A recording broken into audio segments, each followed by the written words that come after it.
Alright, I sat down to do the Stellarium tutorial part 2 to walk you through it, and I quickly realized that I was going to need to explain something else before we get there, so that when we go through it, you'll know what I'm talking about.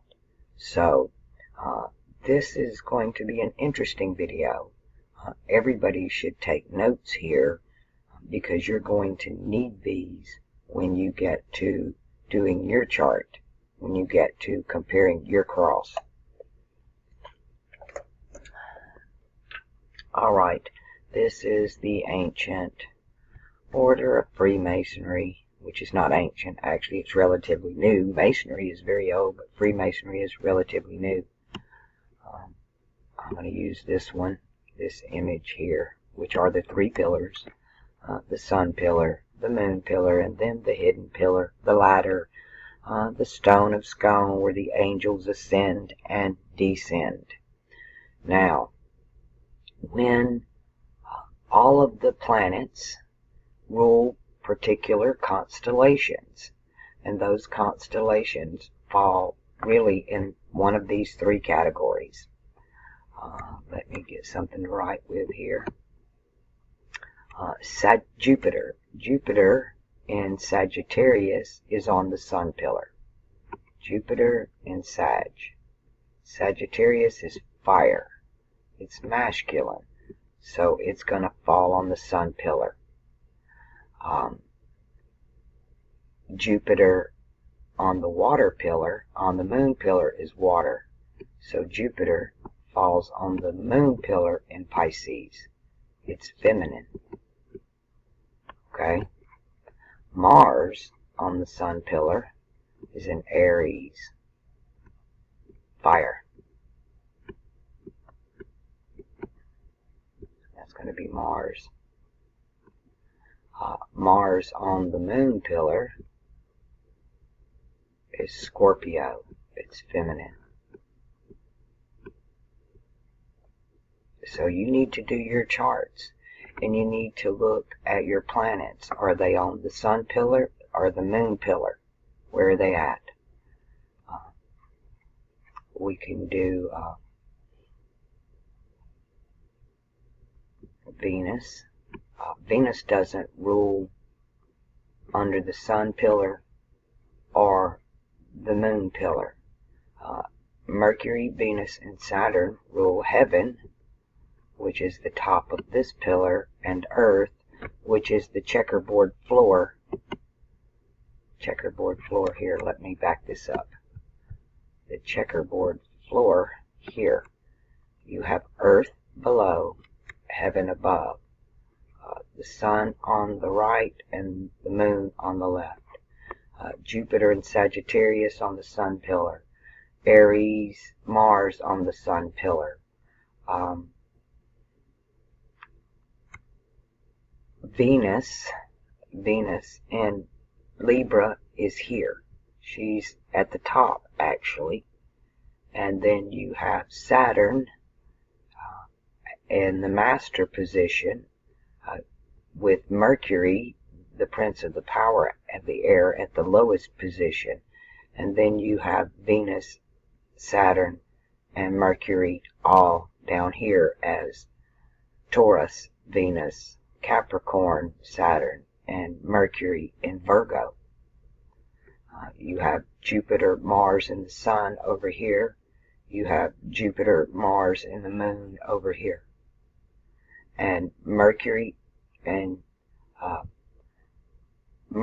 and Jupiter have no part in the next two ages, because they're only activated on the mutable cross, and they are there to perform the transmutation. And it is beginning. You know, the sign of, they call it the Twin Towers, which are these two pillars, but the constellation that represents them are Gemini. Gemini are the twins, right? Anytime you see the word twin, like Thomas is the twin. And well, Thomas is the twin of Jesus. You know, it never said that. It just said Thomas is the twin. So that's Castor and Pollux. It's telling you one of two stars. You have to start thinking of scripture in astrological terminology and alchemical terminology. Now, what I'm fixing to say now is very important. And I've said this many times about the greater population has only been being educated for about 100 years now, that they've decided that everybody should get an education, right? And probably in the last 50 years, there are more people educated to read and write or cast spells than any time in history. Let me pause. Sorry about that. All is clear on the Western Front. False alarm. She just likes to bark. And I took it very seriously, actually, because I was fixing to say something that I know is going to be controversial. And I'm not shocked at all that I got interrupted exactly at that moment. Now, what I was saying about everybody being educated, and we're all casting these spells now, right? We're doing the ghost spell now. You need to understand that for thousands of years, since the beginning of written history, or the writing of these books, these religious books, that you, especially the religious caste, seem to think are their books. I'm here to tell you that they're not. Those books were not written for the public. They were not written for the average man to understand at all. They're written in a language of the elite. They're written in the language of alchemy and astrology. You have to know the terminology and the meaning of these words and those legends. And it all goes together. One piece deciphers another. Kabbalah defines astrology as much as alchemy does. It helps you understand that that circle, all of those powers sit on these pillars. And you need to understand what that means. You need to know what it means for your sun to be, say you have Jupiter on the sun pillar in your natal chart. Well, in your first Saturn return, that Jupiter is going to move. You've got 1 in 12 chances of it landing back there. So you need to know which pillars your planets are moving to. And you also need to know, are they fixed, mutable, or cardinal? Everything is in threes, but each one of these traditions is looking at the same thing from a different perspective. And it's good for edification. The Christ said all script is good for edification. But one must be edified and know how to receive the knowledge. And as I've said, we've not been educated. We've been programmed. We're taught. It's almost a sin to think for yourself. You have to be governed. You're not qualified to think for yourself. We're in an age of the collective. And it is the collective that empowers the narrative, right? You gotta have the majority going along with this. And they've kept us divided, subdivided. And it appears they've come to a place where they need a bigger collective.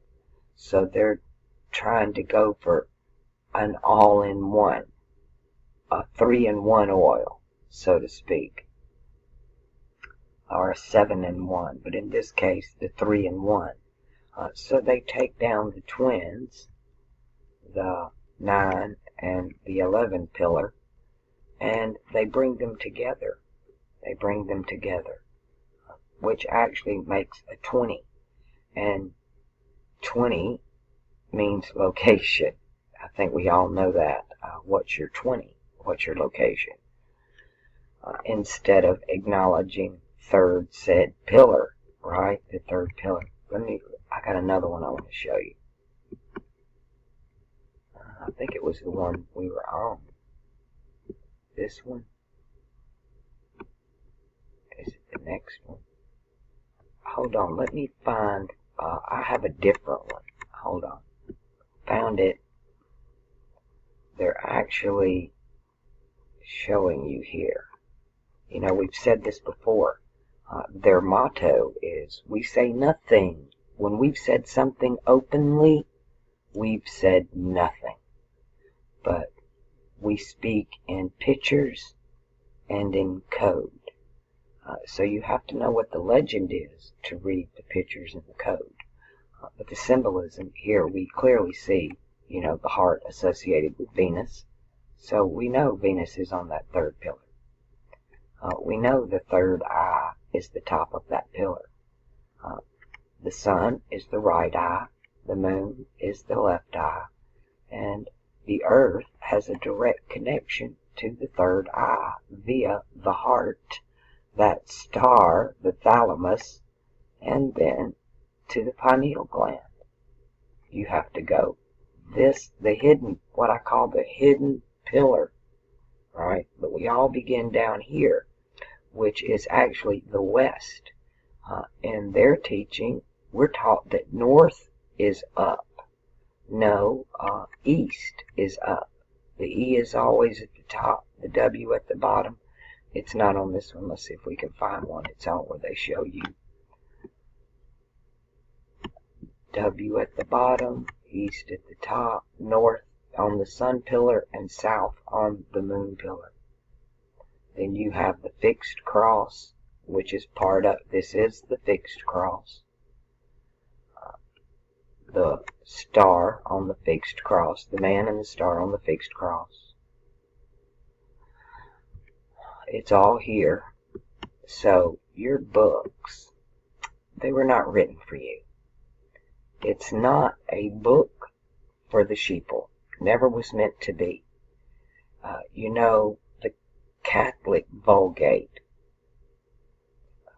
comes from the Masoretic text, and which are Hebrew, and the Septuagint, which is Greek. And the Mass, or the religion itself, came into being as we know it from the Septuagint, or the Church of Nicaea. But the book on the altar is written in Latin, the Catholic Vulgate. And that's for the priesthood alone. Even that language, most of the natives, or the common folk, spoke Italiano, or the Esperanto. They were of a different tongue. So the language itself was an elite priesthood language.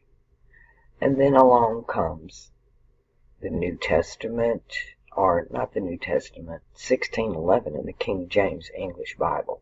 A few others before this, but this is the certified, or the authorized version. And it is for the sheeple. It's still very encoded. There are things in it that are not in the Latin, and there are things in the Latin that did not appear there. But it is very encoded. You must know alchemy, astrology, and a lot of these different traditions and words they use, phrases, and they have their very own colloquialism. It's quite unique, but once you get it, you can quickly move from actually one brotherhood to another, one lodge to another. One lodge is fire, one lodge is air, one lodge is water, one lodge is earth, and you can move through them very quickly. So when you're looking at astrology and you're doing your natal charts, you need to begin with what signs are in the masculine signs, the sun signs, the moon signs, the masculine and feminine, And then those on that third pillar, you need to know. And even the third pillar's divided. Saturn, the only two that fall here are Aquarius, Capricorn, and actually the Sun and the Moon, Leo and Cancer. But these are the power centers that have been in control. The Sun and the duality. Okay, what this really is about the duality that we live in. That we live in a physical world and a spiritual world. But there's that third option that we're never shown. And in Sesame Street, I always talk about Sesame Street a lot, they teach us very young that one of these things is not like the other. Which one is it? Do you know? It's not what's there, it's what's not there. It's not what's said, it's what they didn't say. And you need to become aware of all of this. So when you're doing yours, a good way to look at it, a good way to look at your chart, is to move your planets to where they are positioned in your natal chart. And then you'll get, hold on, let me find a different one. And remember, you're going to need to do this 3 times. You're going to need to do it on your natal chart, on your first and second Saturn returns. And you'll come up with a path, your path. And as you can see, the different ones here. I haven't spent enough time with the teachings of Kabbalah, but I know what I'm looking at. I am interpreting the symbolism, not the script. I speak on the scripts that I know, and one, that's going to be the Bible, the Quran, literature.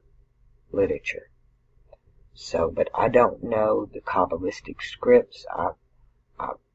I've been exposed to some of it, but not by no means am I an authority on it. So I just interpret it symbolically as the 3 pillars of Freemasonry, or the 3 crosses of Golgotha, and it all correlates one to the other. It's everything above and below. It's nature. It's the laws of nature. It's the alchemical magic circle we call the zodiac. We live.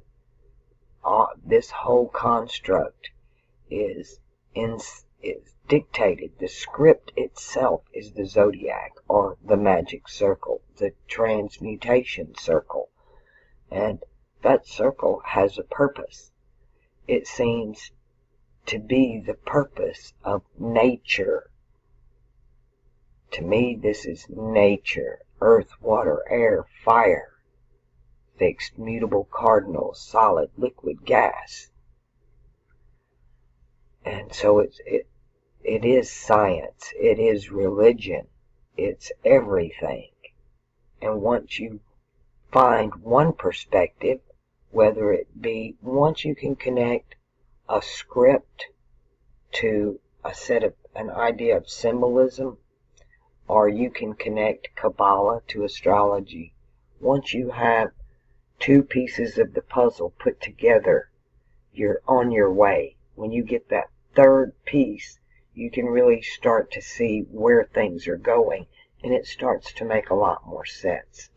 So I don't want to open Stellarium and start throwing down some heavy terminology without at least giving you some type of, I don't know, syllabus on where this is going. So why you're going to need to take notes. You're not going to find this in any book. This is the oral tradition, and it's a visual tradition, and it's throughout art and symbolism of all kinds. It's in architecture, it's in sculptures and statues. Da Vinci understood this. Michelangelo understood this. It's the channeling of the muses. You know, I'm cardinal Earth, so I've always really been connected to the Earth. As a kid growing up on the farm, I was super connected to nature, the birds, the bees, the cows, the horses, just everything. The plants that came out of the ground, the crop rotations, I got it. I understand it was a living, cohesive, multi-symbiotic ecosystem. And I saw how everything worked together through the seasons, through the planting and the growing, the harvesting, the fallowing, the repeating it again.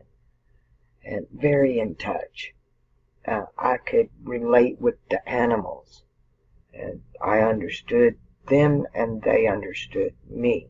But as I grew up, moved off the farm into the city, going through puberty, peer pressure, all of that, you get a disconnect. And you know, I done the daughter thing, the sister thing, the mother thing, the wife thing, the career thing, the education thing.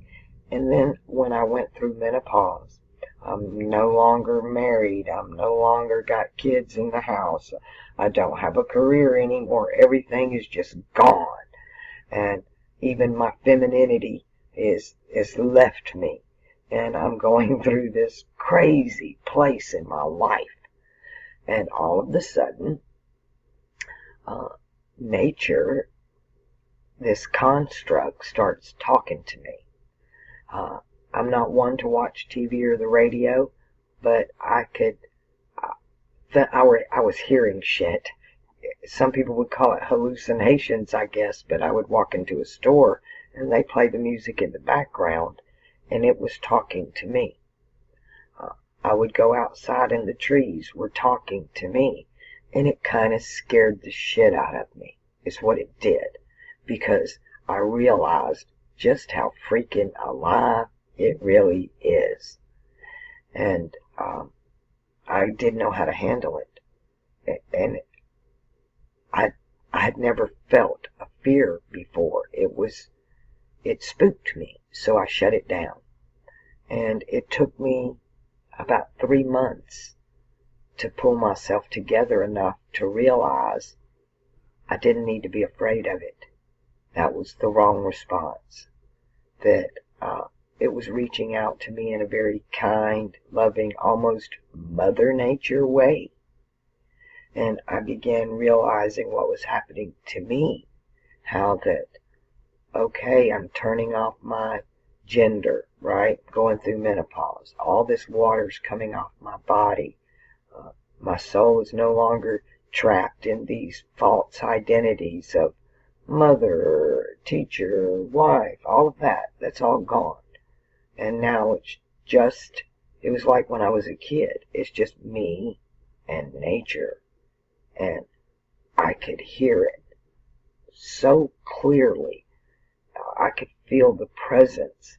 And I think at the same time, I refer to it as she, even though it just falls in the feminine category. She realized she scared me too, and waited for me to make the next move. And I had to get to a place of no fear. What the hell am I afraid of? I'm not afraid of death. And I realized I was afraid of a reality breakdown. My smidget of a life, I'd already lost everything else. Everything was gone, stripped from me, and I guess my little idea of what life was really all I had left. And I had to throw all of that into question immediately.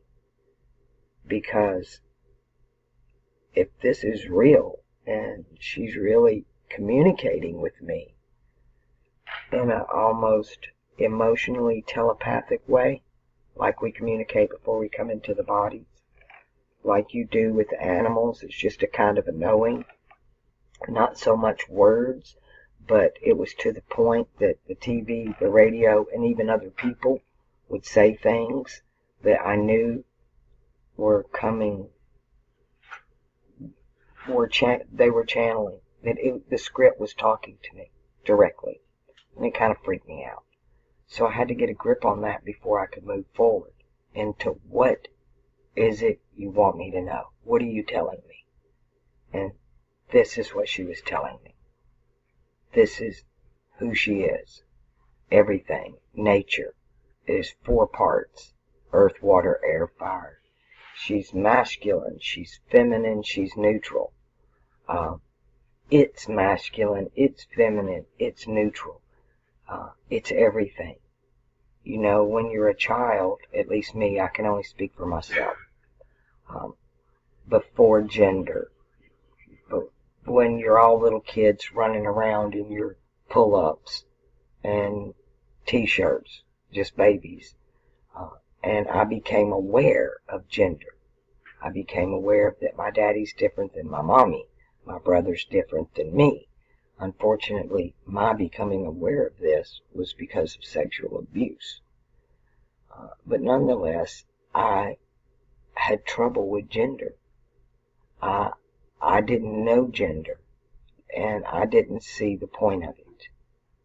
So I finally understood its point is reproduction. But this society, or the construct, it's a war. It's a war between those 2 outer pillars and supremacy. And that war is actually in us, because we have, like, I have masculine tendencies. Of course I do. I've got a lot on the sun pillar and I've got a lot on the moon pillar. But I've also got a lot on the 3rd pillar. So we all do, and it changes throughout our life. And this helps you to know yourself. This helps you, who am I? Why am I here? What am I supposed to be doing? And it helps to connect you. So I need to prepare you as well, because I wasn't prepared when it started speaking to me. And it's going to start speaking to you as well. And it speaks in symbolism, but it can hijack language. I almost thought, it crossed my mind, and still does, that it's mechanical. It's very mechanical. In my childhood, the sun spoke to me, right? In like a telepathic freaking language. But he had a voice, and that voice was masculine. When I opened my 3rd eye, met my higher self, that voice was masculine. The sun was like an old man, a very tired old man. My higher self was like me at like 30, but a dude. And, but this was the mother I never knew. But I also understood it is the mother of my body, not my consciousness. That this is a consciousness of its own, that is separate from our from our collective. We are within her, the feminine aspect. We come from the light. The light is the Father. We come into the darkness of the body. The womb, when we're born in the womb, it's dark. And you are born into the light. But your consciousness is exactly the opposite. Your consciousness comes from the light into the darkness. And you have to be born out again.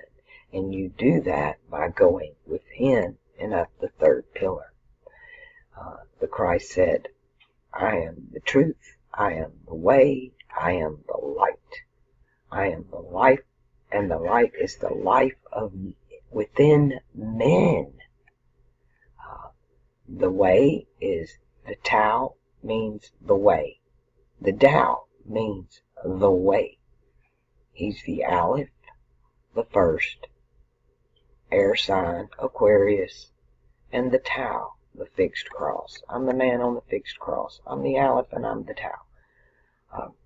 These books were not written for us.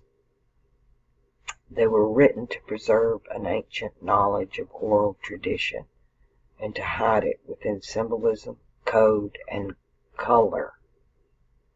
Hence the Native American medicine wheel. There are only 4 colors on the wheel, but the colors of nature there are really only 3 colors, and that's yellow, red, and blue. All other colors are a combination of those colors, and without color you have black, and all the colors together you get the white light, right? The white light. The light is white and it hits the prism and breaks into the colors. So all together we think is blanco, white, blank. No, white is all the colors, but black is the absence. The color's there, but you can't see it because of the darkness. Within the womb, I guess most mothers are very happy about being pregnant and happy about a baby, but that's not true for everyone. My mother was not ever happy about being pregnant or happy about having a baby. She made that really clear to all of us. So, our earthly mother that sustains these avatars we walk around in does love us, but it did come off very AI. And a gigantic magic circle, the zodiac, an alchemical magic circle, does not come into being of its own. Nature is the creator. She's creating us. We're in the matrix, which is a womb. W-O-M-B. Very unique word, alchemically. W-O, the magic circle. We're within the magic circle. We are souls being born. But you have to remember that when the sperm come in, there are hundreds, thousands of sperm, but only one can fertilize an egg, and the rest of them die off. So this alchemical process itself, to extract the essence or the quintessence of a thing, you can hear Kelly snoring. All of the other parts are taken away. There can be uses for the other parts, but to extract its essence is the alchemical process. And Earth is here to extract our essence. Nature is here to extract our essence. And to do that, all of the other parts have to be done away with.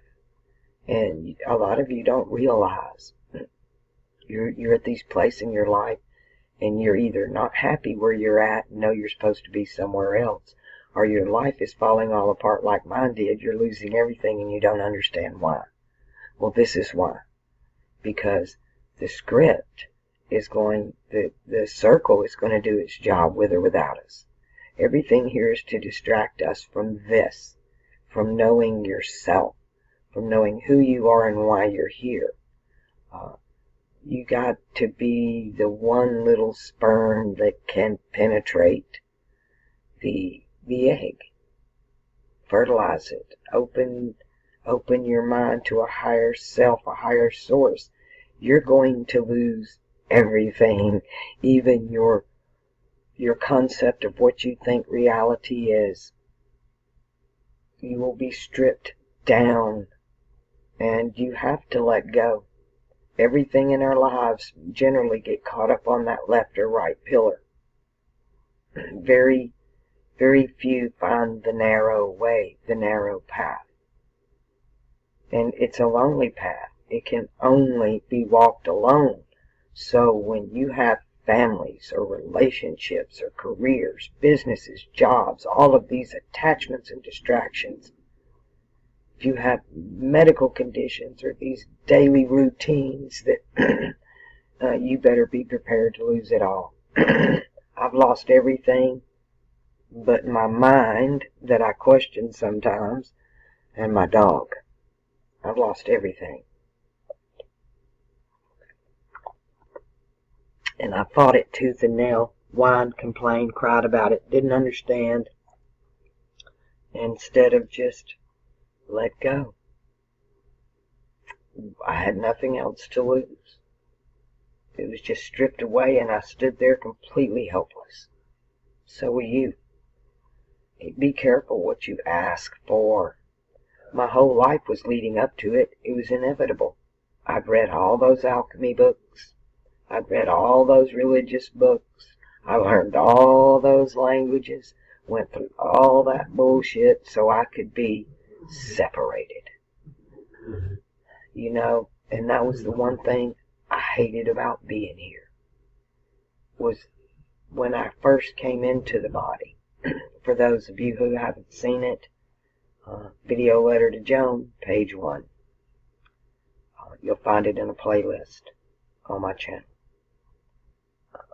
When I first came into the body, it was traumatic. Because I was separated. I was part of a collective.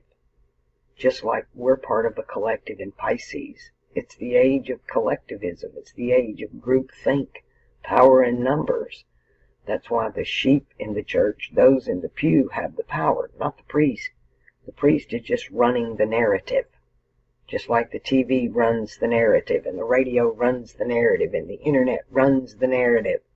But you have the power. It's your choice. And they want you to be happy or sad. You need to be neither. You need to put it all down. And then the false reality around you begins to collapse right in front of you. But nature is indeed alive. Like I said, even as a child, I described the sun as mechanical. Being in the body, the traumatic part was being separated. Oh, it was devastating. And all we want to do while we're here is connect with somebody. Find your soulmate, your other love, your other peace, your other half. What you're missing. We all feel like there's something missing. You know. And it's on purpose.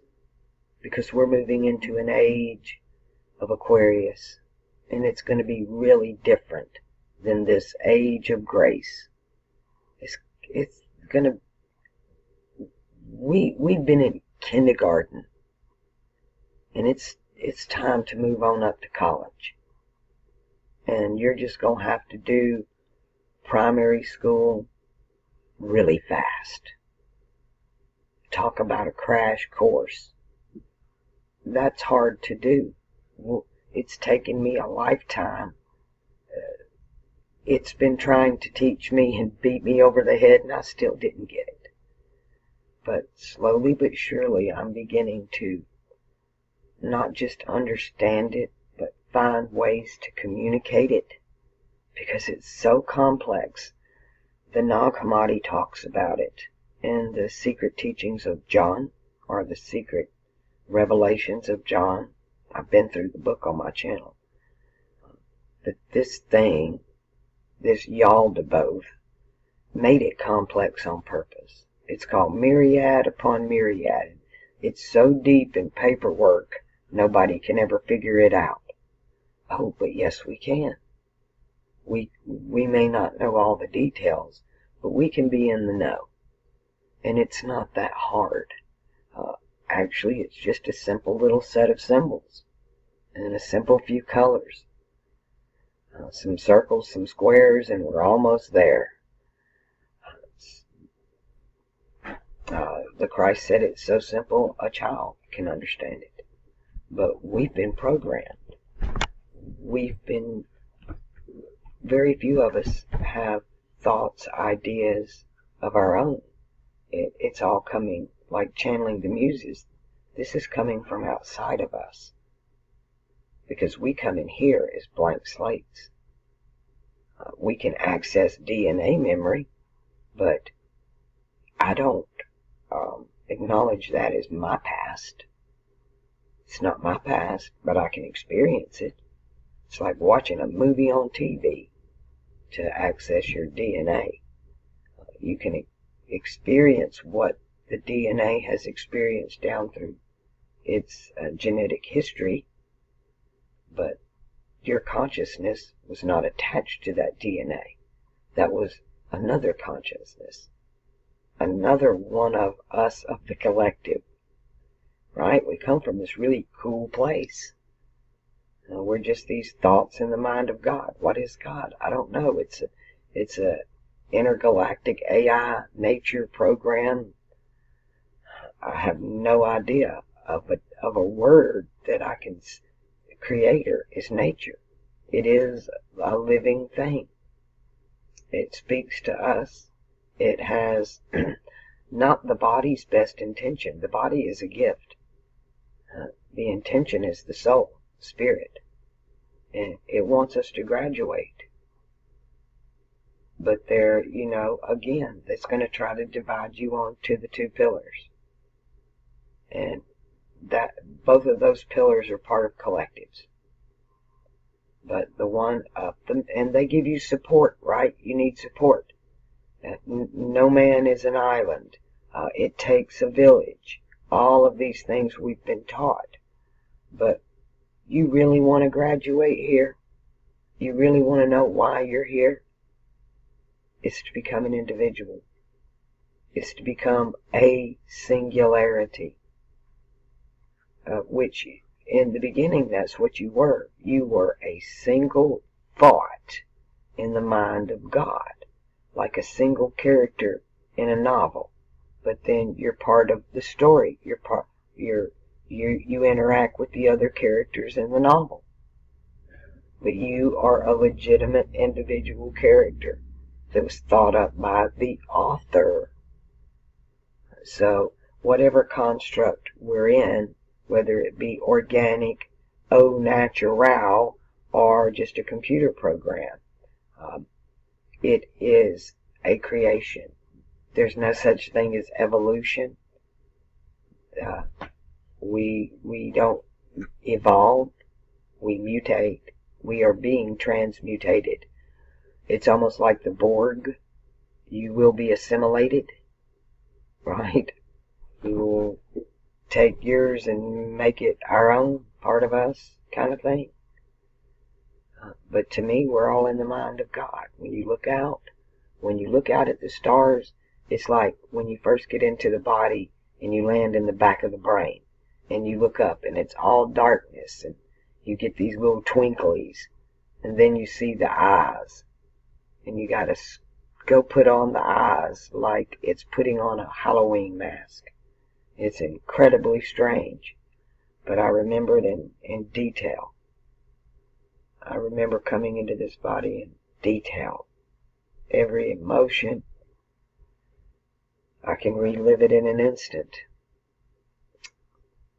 And one day, you'll all remember this too. You'll remember what I remember.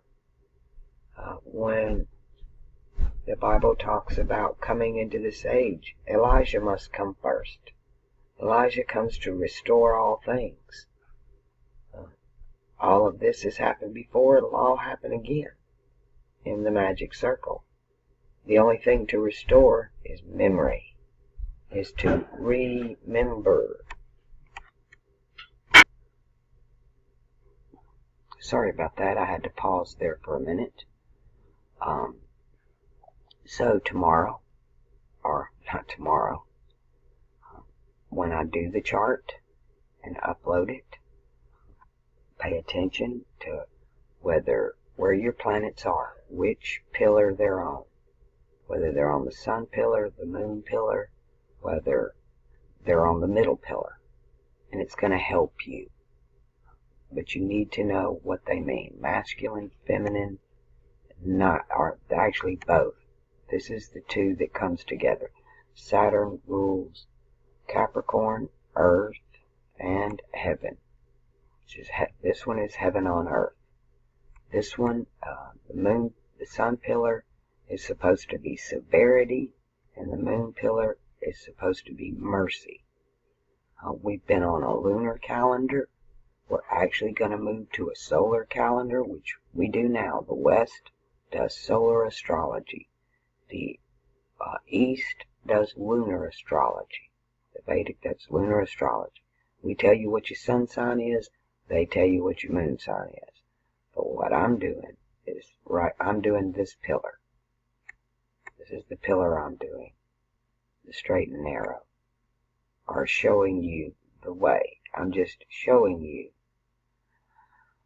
Alright, what else can I tell you to help you understand what's coming so that you get it? The whole purpose is to try to get on this pillar, and you can't do it really in one turn on the wheel. You can meditate, you can, well, I say you can't do it on one turn on the wheel, but we have many turns of the wheel in our lifetime. And to me, it has to do with your rising sign. Your rising sign. My rising sign is very prevalent in my life, but only at the end of my life. It's almost looking like you look at your natal chart in reverse. You mirror your natal chart. I'll try to explain that when I do it in Stellarium, so you'll have a visual of what I'm talking about. But as above, so below. To get out, you go within. You don't pick, these are the two outside pillars. You need the inside. The inside. Okay? And that's our ultimate goal, even within ourselves. We can see our weaknesses and our strengths in our charts. We can know where we're at, where we've been, where we're at, and where we're going. When you know your weakness in astrology, you always look to its opposite for the answer. Same with the strength. You look at the opposite. We're told to look up, and the wheel you look across. You look across the pond. All right. I think that about wraps it up here. I'm going to try to get this video uploaded. Right now, I still don't have internet yet. I do have a hotspot. Uploading the charts is still priority. That's why you haven't heard from me. But I have a limited gigabytes on hotspot as well. Hopefully, we'll get some internet soon. Hopefully, everybody will get relief soon. I know a lot of you are having a hard time through all of this mess. I'm having trouble getting furniture myself. Everything I've got still in boxes. I did get a bed. And I did get a good setup for Kelly till I can get a fence up. She's happy. We're doing great. We're hanging in there like everybody else. You know, take this time that you've got, that we've been given. We've been stripped of everything. So this is what you should be paying attention to. Get outside. Open up. Be open-minded enough that if nature decides to speak to you, you don't freak out like I did and run away. It can be scary. It can be scary when your whole reality comes down. But you can't learn this unless you're prepared to let go of what you think you know. And be prepared for looking at the world in a whole new way. A world is only an age. It's only a period of time, a frame of mind. And we're moving into a new world. It's a new world order. It's a two-world order, not a one-world order. It's two ages in one world without end. And there's a bunch of creepy people that really know what's going on. And they think they've got this in the bag. And they're working both pillars. They're working both pillars. You get two choices. And they play the Hegelian dialect, problem, reaction, solution. They want you to react this way out of love or fear, right? Love or fear, one way or the other. You have to be prepared to let go of both of those pillars, because neither, as you can see, neither one of them will stand. And even together, that tower will not stand, because it's standing where it ought not. I'll leave that at that, people. All right. I'd like to thank those who have donated to this channel and made all of this possible. Couldn't have done it without you. And that's what this age is about, the collective. I can be me, but I can't do it alone. But in Aquarius, we will, because everybody's, in the twinkling of an eye, this mortality will put on immortality. Everybody's third eye open. You'll remember that your consciousness is eternal. There's no such thing as death. That's the mortality putting on immortality. Even the DNA, if you procreate, it lives on in your progeny.